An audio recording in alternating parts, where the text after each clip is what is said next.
కులాల వారు ఉంటారు కాబట్టి అందరి గురించి ఇది సెక్యులర్ దేశంగా అయింది. మీకు ఎంతసేపటికి ఇప్పుడు ముస్లింల ఓట్ల గురించి డ్రామా చేస్తున్నారు. మరి మీరు ముస్లింలను ఎందుకు దూరం పెడుతున్నారా బాబు? దానికి మళ్ళా హిందువుల ఓట్లు ఎక్కడ పోవాలి, హిందువులను అడగరా అనేది మళ్ళీ వాళ్ళే క్వశ్చన్. మేము హిందూ, ముస్లిం, సిక్, ఇసాయి అందరూ కూడా, ఎందుకంటే ఇది కాస్మోపాలిటన్ దేశం, ఇది భారతదేశం. స్వాతంత్రం వచ్చినప్పుడు మహాత్మా గాంధీ, పండిట్ జవహర్లాల్ నెహ్రూ, సర్దార్ వల్లభాయ్ పటేల్, మౌలానా గారు అందరూ ఒకే ఆలోచన. ఈ భారతదేశంలో అన్ని కులాల వారు ఉన్నారు. ఇది సెక్యులర్ దేశం. పాకిస్తాన్ లాగా కేవలం ముస్లిం దేశం కాదు ఇది. ఇది అన్ని కులాల వారును మేము ఆదరిస్తాం.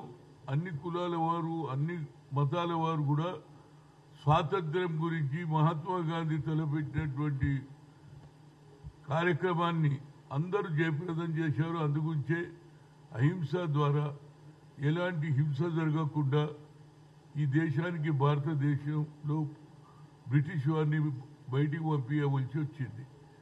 మీరు ఇవాళ కేవలం జూబ్లీహిల్స్ ఎలక్షన్లో సింపతి, ఇంకో పక్క మీకు దగ్గర డెవలప్మెంటే లేదు. ఎంతసేపటికి సన్న బియ్యం ఇయ్యరు. మేమంటలేమురా భయ్ సన్న బియ్యం, మీరేమంటున్నారంటే కేంద్ర ప్రభుత్వం ఎక్కువ వాటా ఇస్తుంది కాబట్టి మీరు మాకు ఓటు వేయకపోతే మీకు తప్పనిసరిగా సన్న బియ్యం ఇయ్యమనేది మీ ఆలోచన. మేము అట్లా కాదు. 6 డిక్లరేషన్లో ఆల్మోస్ట్ ఆల్ 5 చేశాం. ఏది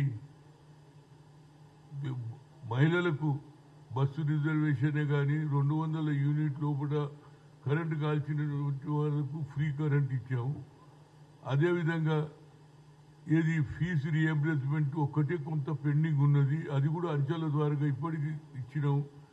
ఫీజు రియంబర్స్మెంట్ ఇస్తాం. మహిళలకు ఒక్కటే ఆలోచన ఏంటంటే మేము దొడ్డు బియ్యం తర్వాత సన్న బియ్యం ఇచ్చినాం.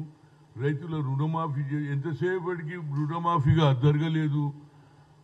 రుణమాఫీ అబద్ధాలు చెప్తూనే ఉన్నారు. ఏది ఈ జూబ్లీహిల్స్ ఎలక్షన్లో ఎట్లనన్నా గెలవాలన్న ఉద్దేశంతో కాంగ్రెస్ మీద, ముఖ్యమంత్రి మీద ఆరోపణలు తప్పితే ఇప్పటి వరకు ఐదర్ బీఆర్ఎస్ కానీ బీజేపీ కానీ మీరు డెవలప్మెంట్ మీద ఏం చేస్తారు చెప్పండి.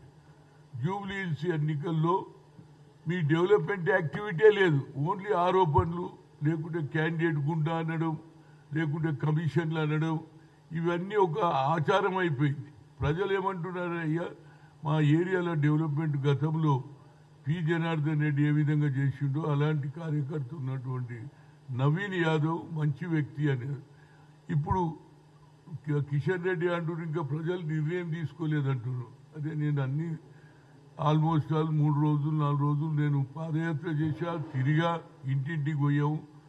ప్రజలు డిసైడ్ అయిపోయినారు. మంచి వ్యక్తి ఉన్నాడు, ఈ పిల్లవాడు పని చేయగలుగుతాడు. జనార్దన్ రెడ్డి, పి జనార్దన్ రెడ్డి అడుగుజాడల్లో నడిచి జూబ్లీహిల్స్ను హయ్యెస్ట్గా అన్ని సౌకర్యాలు ఇవ్వడానికి, అది డ్రైనేజ్ వ్యవస్థ కావచ్చు, రోడ్డు కావచ్చు, వాటర్ కావచ్చు, కరెంటు కావచ్చు, అన్నీ చేస్తారు. దానికి ముఖ్యమంత్రి నేను 100 కోట్ల దాకా ఇస్తాను కూడా చెప్పడం జరిగింది. కనుక ప్రజలు నిర్ణయించారు. కేవలం వీళ్ళు లేనిపోని మాటలు మాట్లాడి ఓట్లు తీసుకోవాలని ఆలోచన. ఇంకో పక్క నిన్నటి దానిక ముస్లింలకు రిప్రజెంటేషన్ లేదన్నారు. ఇప్పుడు అజరుద్దీన్ ఇండియా క్యాప్టెన్, క్రికెట్ క్యాప్టెన్కి విధంగానే ముస్లింల ఓట్ల గురించే మంత్రి ఇచ్చినాం. నిన్నటి దానిక మీరే అన్నారు కదా ఈ క్యాబినెట్లో ఒక ముస్లిం లేడని మీరు అన్నారా లేదా? మీరు అన్నారు, బీఆర్ఎస్ అన్నారు. ఇవాళ ఇచ్చిన తర్వాత మళ్ళీ కొత్త నాటకం. నేను అనేది ఏంటంటే ఇప్పటికన్నా బీఆర్ఎస్ కానీ బీజేపీ కానీ ఏం అభివృద్ధి చేస్తారు? మీకు ఇంకా 5 ఏళ్ల తర్వాత ఎన్నికలు అంటే ఇప్పుడు 2 ఏళ్ళు అయింది, 3 ఏళ్ళు మేమే ఉన్నాం. మేము 2 బెడ్రూమ్ ఇస్తామన్నాం, దొడ్డు బియ్యం తీసేసి సన్న బియ్యం ఇస్తున్నాం, రేషన్ కార్డులు ఇచ్చినాం. మీరు ఏం చేయాలి? ఆఖరుకు నిరుద్యోగులు ఉద్యోగాలు కూడా ఇవ్వలే. గ్రూప్ 1 పరీక్షలు అయినాయి, గ్రూప్ 2 అవుతున్నది. టోటల్గా ఇప్పటి వరకు 60,000 ఉద్యోగాలు మేము ఇవ్వడం జరిగింది. మీరు ఉద్యోగాలు ఇవ్వలే, 2 బెడ్రూమ్ ఇవ్వలే. కేవలం